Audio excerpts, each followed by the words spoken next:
Sa pool sa CCTV ang karambola ng 4 na sasakyan sa San Jacinto, Pangasinan. Tutukan sa report.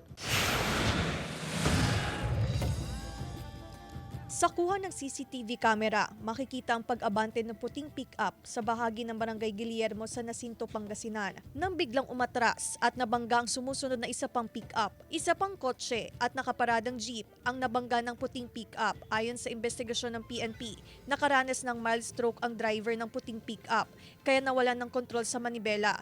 Dinala agad sa ospital ang driver at nasa maayos na siyang kalagayan.